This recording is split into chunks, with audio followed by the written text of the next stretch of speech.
Hi, I'm Jay Hapka from Good Sound Audiology, and today I'm talking about failing a hearing test.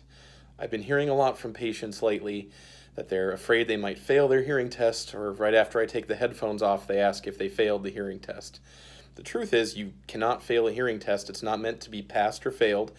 It's really just made to give you information.